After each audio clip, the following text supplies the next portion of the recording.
Making headlines, Maldives accepts invitation to observe the general election in Malaysia to be held next month. MNU launches the first digital repository in Maldives.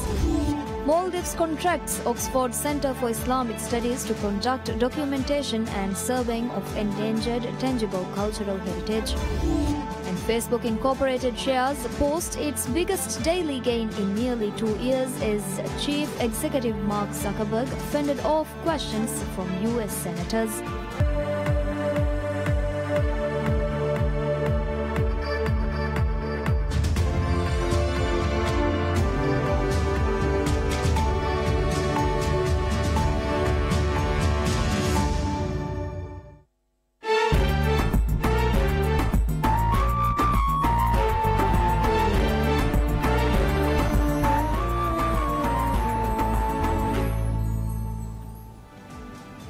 Bismillahirrahmanirrahim. Assalamu alaikum. I'm Nasma Abdul Muhsin and this is PSM News. Maldives accepts invitation to observe the general election in Malaysia to be held next month. According to the Elections Commission of Maldives, the delegation of observers from Maldives include the President of the Elections Commission, Ahmed Sharif, and Member of the Elections Commission, Ahmed Akram. The Commission revealed the Maldivian delegation will depart to Malaysia on the 7th of May. Malaysian news websites reported 7 countries, including Maldives, have so far agreed to send representatives to observe the 14th general election. Other countries which accepted the invitation were Indonesia, Thailand, Timor-Leste, Cambodia, Kyrgyzstan and Azerbaijan. Malaysia has invited a total of 13 countries to observe the general election in Malaysia.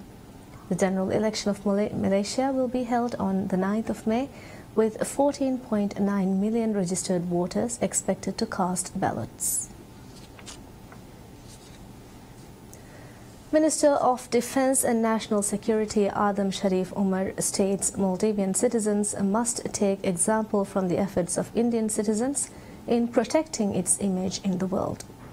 Speaking at the function held by Maldives National University to inaugurate its digital repository, Defence Minister Adam Sharif Umar highlighted the diverse population in India, noting despite the differences, Indians work together for the development of the country. Noting that India has 23 official languages, Minister Sharif stated the unity among Indians is remarkable. Furthermore, Minister Sharif said despite the internal differences in the country, Indians portray a strong national unity. Moreover, Defence Minister emphasized the importance of strengthening patriotism among Maldivians. Maldives National University MNU launches the first digital repository in Maldives. At a special ceremony, the digital repository was launched by the Minister of Defence and National Security, Adam Sharif Umar. MNU revealed the internationally acknowledged digital file storage system was launched under the aim to provide information about Maldives. Addressing the ceremony, Minister of Defence and National Security Adam Sharif Umar noted the launch of Global Archive Portal has enhanced the services of one of the most efficient educational institutions in the country. Minister Adam Sharif Umar also thanked the authors and writers of historical documents for invaluable efforts in preserving the history of the country. Addressing the ceremony, Chief Librarian of MNU revealed the digital repository would archive documents and videos of historical and special incidents in Maldives. According to MNU, research material for students would also be available from the portal. Technical and Vocational Education and Training Authority TVET holds a special seminar for individuals interested in small businesses. The one-day seminar organized by TVET was conducted in association with Colombo Plan Staff College. The Colombo Plan Staff College for Technical Education is a regional intergovernmental organization in Asia-Pacific region mandated to enhance vocational education and training in SAARC member countries. The seminar was attended by around 90 members from offices, schools, colleges and non-governmental organizations. According to TVET, the seminar included sessions on how to start up businesses and on solving problems and challenges faced by established businesses. The authority noted it is working to hold similar programs in other parts of the country.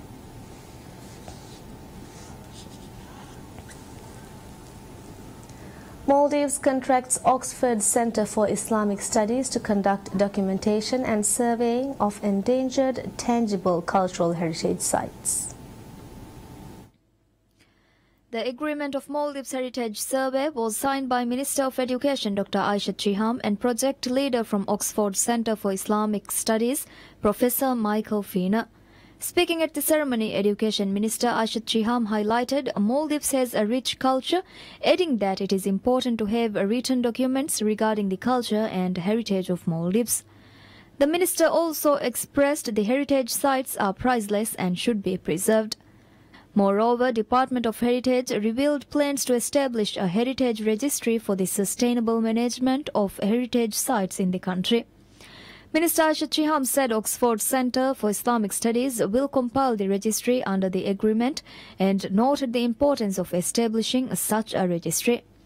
The Maldives Heritage Survey aims to systematically conduct inventory and document endangered tangible cultural heritage sites in the Maldives, including mosques, Muslim grave markers, and other historical structures and physical objects through digital photography, 3D terrestrial scanning, and geographic information system to create an open access online heritage database. The materials documented under the survey are critically endangered, facing both natural and human threats that jeopardize the survival and accessibility of historical information for the vital node in pre-modern global economic and religious networks. According to Dr. Michael Feener, the project is crucial for the people of Maldives in interpreting its own past and for global scholarship on the history and material culture of the little-studied archipelago at the crossroads of an interconnected Indian Ocean world. The project conducted at Oxford Centre for Islamic Studies is funded by Arcadia Fund.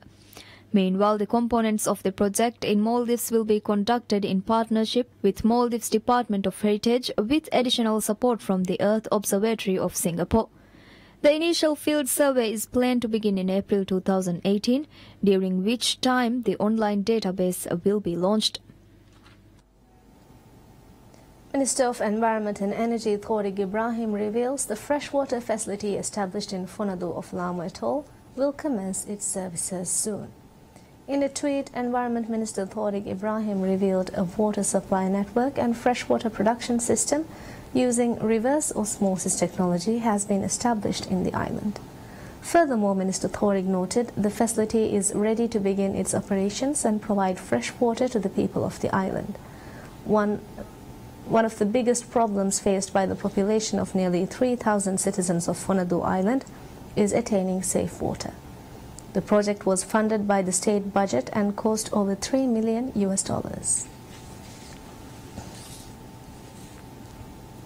Housing Development Corporation Limited HDC reopens application opportunity to purchase flats from Mali Square and Mali Grand. According to HDC, application opportunity for the purchase of 47 flats from the 161 flats developed by Tata Housing Development Company of India have been reopened. The flats sold for $129,880 would be available for purchase via an online portal. In addition, important information such as the design of the flats would be available from the online platform. The 47 flats include 10 flats from Mali Square and 37 flats from Mali Grand.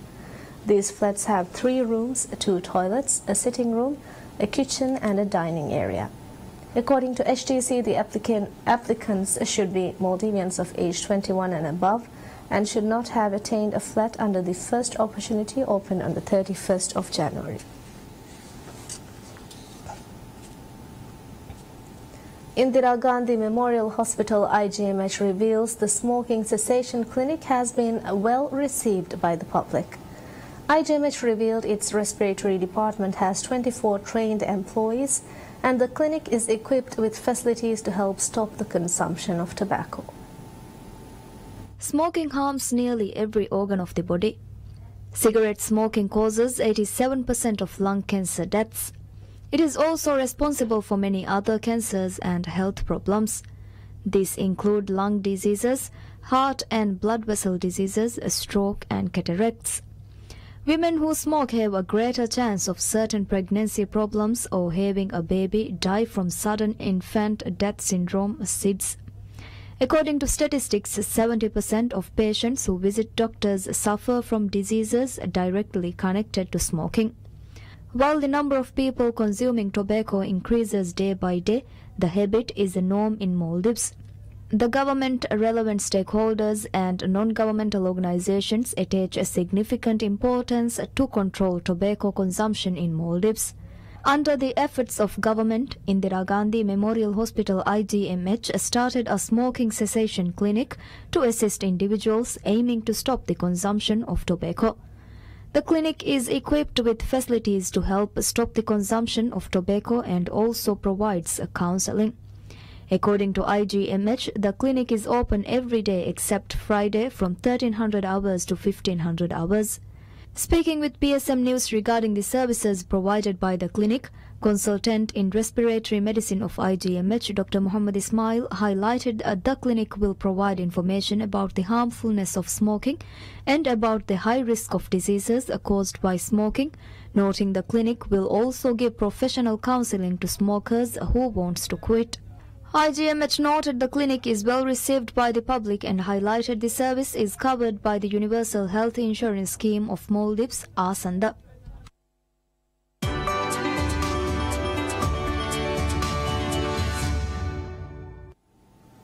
Maldives Industrial Fisheries Company MIFCO increases the amount of fish purchases from the southern region of Maldives.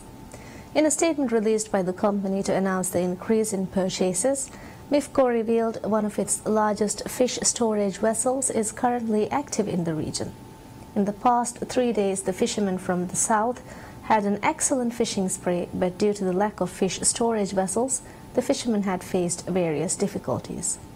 MIFCO revealed the difficulties are faced as the fish caught by fishermen exceeds the fish freezing capacity of the company, but assured fast and strategic steps have been taken to solve the difficulties.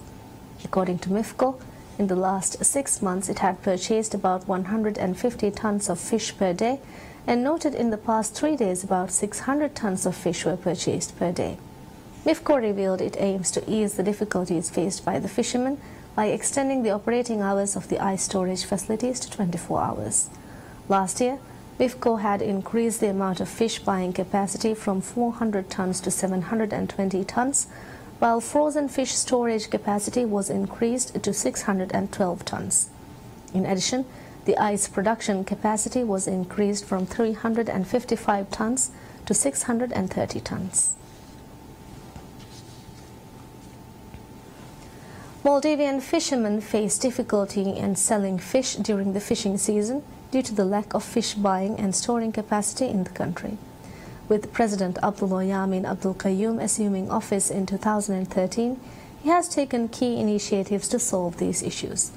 One such development is the establishment of a fisheries complex in Addo City, which is set to be inaugurated by July this year.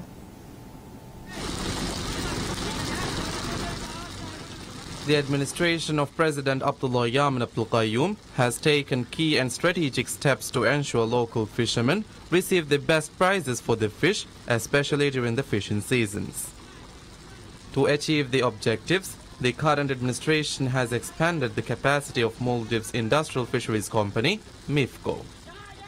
Last year alone, MIFCO has increased the fish buying capacity from 400 tons to 720 tons, while frozen fish storing capacity has been increased to 612 tons. In addition, ice production capacity has also been increased from 355 tons to 630 tons. According to information provided by MIFCO, last 3 days have been recorded as the highest fish buying period by Kudu Fisheries Complex since 2008, with 1,200 tons of fish bought by the company. In an exclusive interview with PSM News, operations in charge of Kudu Fisheries Complex, Ibrahim Rashid revealed with the increase of purchase of fish, more equipment and vessels have been equipped in the operations. He assured that the fisheries facility aims to provide fast and efficient services to the local fishermen. Furthermore, MIFCO also plans to start the operations of fisheries complex in Addo City by July this year. In its efforts to enhance the fisheries sector of Maldives, the administration has been establishing ice storage facilities across the country. We now take a short break for Astro Prayers. Please stay with us.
الله أكبر الله أكبر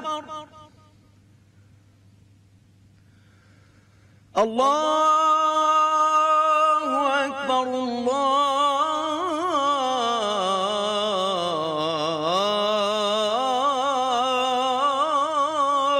الله أكبر أشهد أن لا إله إلا الله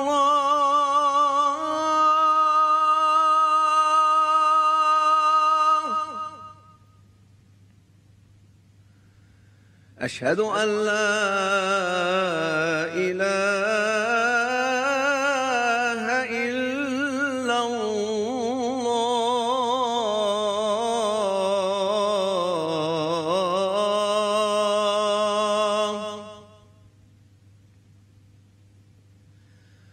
أشهد أن محمدًا رسول الله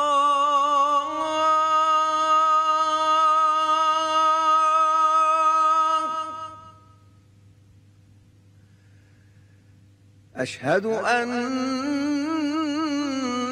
محمدًا رسول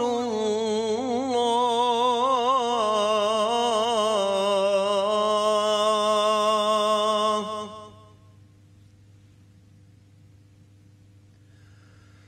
حي على الصلاة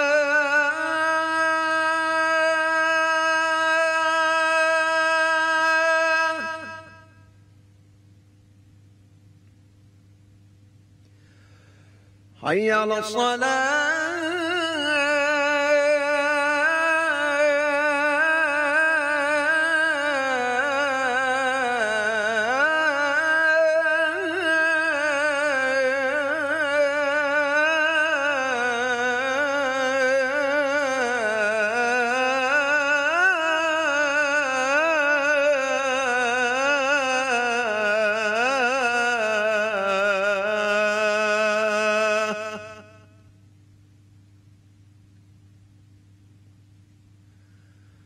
حي على الفلاح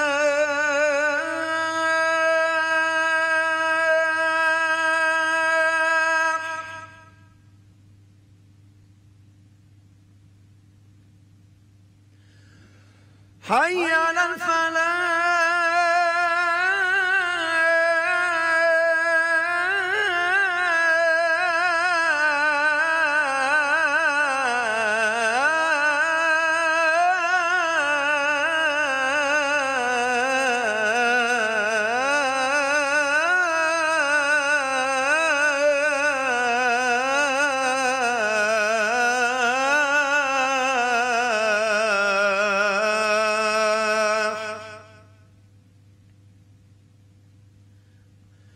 الله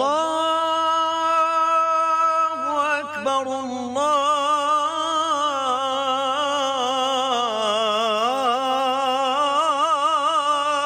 أكبر لا إله إلا الله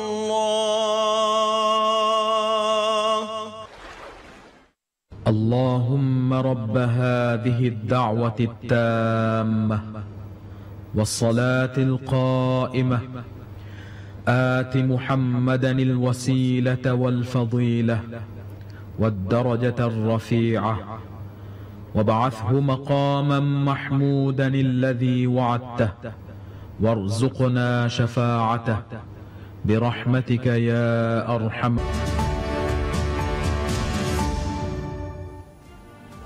Welcome back. I'm Nasma Abdul Musin and you're watching PSM News.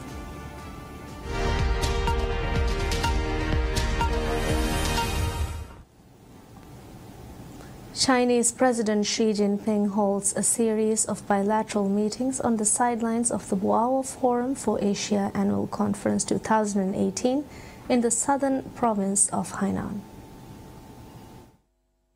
Chinese President Xi Jinping held talks with International Monetary Fund Director Christine Lagarde, Pakistani Prime Minister Shahid Khaqan Abbasi, Dutch Prime Minister Mark Rutte, and Singapore Prime Minister Lee Hsien Loong. The annual Boao Forum, known as Asia's Davos, kicked off on Sunday. Addressing participants of the forum earlier on Tuesday, Xi pledged to lower import tariffs on products including cars and widen market access for foreign investors, which is a chief complaint of the country's trading partners and a point of contention from U.S. President Donald Trump's administration, which has threatened billions of dollars in tariff on Chinese goods. While most of the pledges were iterations of previously announced reforms, which foreign businesses complain are long overdue, Xi's comments sent stock markets and the dollar higher on hopes of compromise that could avert a trade war. Xi Jinping's speech at the ceremony of a Boao Forum for Asia Annual Conference was warmly welcomed by analysts from across the world. Chairman of London Policy and Resources Committee Catherine McGuinness said Xi's speech stressed China's determination to expand opening up, which is beneficial for the partnership between China and the other countries. I very much welcome what President Xi had to say, in particular his commitment to landmark measures to further open access. What has been announced, I think, will really enhance the partnership that already exists between the City of London and China as it globalizes. In his speech, Xi also called for people around the world to work together toward a community with shared future for mankind. He also said the China proposed Belt and Road Initiative will bring opportunities and achievements to the whole world. Xi Jinping is conscious that China will not develop if the rest of the world does not develop. He understands that principle. If the rest of the world develops, China will develop as well. No? And the people are going to be happy. And there will be peace. The Boao Forum for Asia Annual Conference is held on an open and innovative Asia for a world of greater prosperity. Facebook Incorporated shares post its biggest daily gain in nearly 2 years as Chief Executive Mark Zuckerberg fended off questions from U.S. senators on how the world's largest social network might be regulated more closely. Chief Executive Mark Zuckerberg repeatedly apologized for the range of problems that have beset Facebook, from data privacy to foreign attempts to influence U.S. elections, but the 33-year-old internet mogul managed to deter any specific talk about new laws and made no new promises. He denied that Facebook, who has more than 2 billion monthly users across the world, was a monopoly. Well, Senator, once again, we don't sell any data to anyone. We don't sell it to advertisers, and we don't sell it to developers. What we do allow is for people to sign into apps and bring their data, and it used to be the data of some of their friends, but now it isn't, with them. And that, I think, makes sense. I mean, that's basic data portability, the ability that you own the data, you should be able to take it from one app to another if you'd like. Wearing a dark suit and tie instead of a typical t-shirt and jeans, Zuckerberg appeared largely unruffled as senators questioned him. Investors welcomed his performance. Facebook shares closed up to 4.5% at $165.04, the highest level in almost 3 weeks. It was the largest daily gain since April 28, 2016. The shares fell steeply last month after it came to light that millions of personal information of users was harvested from Facebook by Cambridge Analytica, which is a political consultancy that has countered US President Donald Trump's election campaign among its clients. The latest estimate of affected users is up to 87 million. That disclosure pitched Facebook into a crisis of confidence among users, advertisers, employees, and investors who were already struggling with Facebook's reaction to fake news and its role in 2016 election. Zuckerberg repeatedly explained that Facebook had not sold the information to Cambridge Analytica.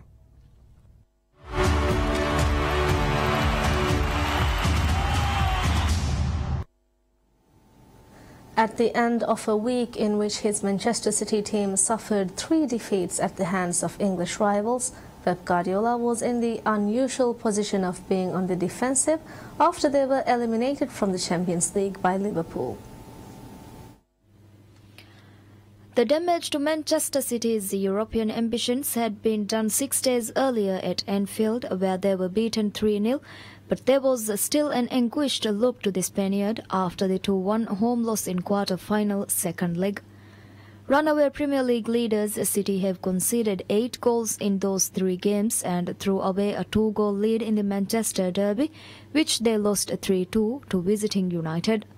While they have also played some brilliant football in all those matches, there is no doubt this week has taken some of the shine off a wonderful season, which sooner or later will result in the English League title.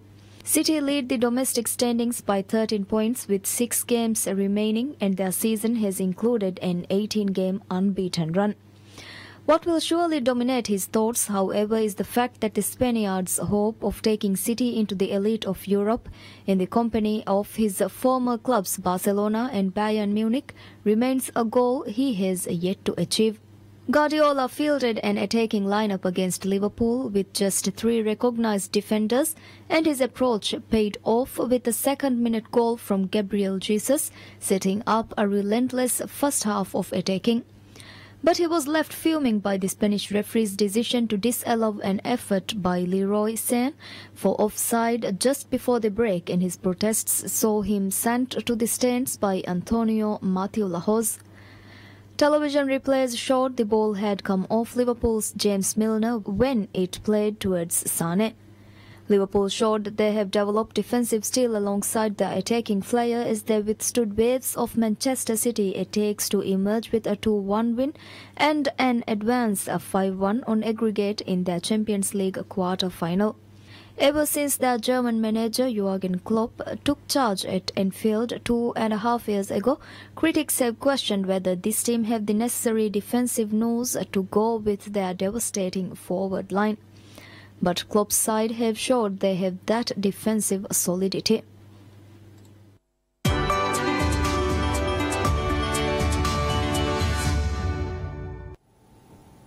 Tracy Morgan, a star of comedy series 30 Rock and former cast member of Saturday Night Live, was honored in Los Angeles with a star on the Hollywood Walk of Fame. Oscar-winning screenwriter Jordan Peele and comedian Martin Lawrence turned out to support Morgan at the ceremony on LA's storied Hollywood Boulevard. Tracy Morgan, who was nominated for an Emmy for his work on 30 Rock, joked about Hollywood Boulevard during the ceremony. In 2014, Morgan sustained a brain injury and broken bones when a Walmart tractor trailer hit his limo on the New Jersey Turnpike as he returned from a gig in Atlantic City. His friend comedian James Jimmy McManure was killed and 9 other people were injured in the wreck. Morgan began his career performing comedy on the streets of New York.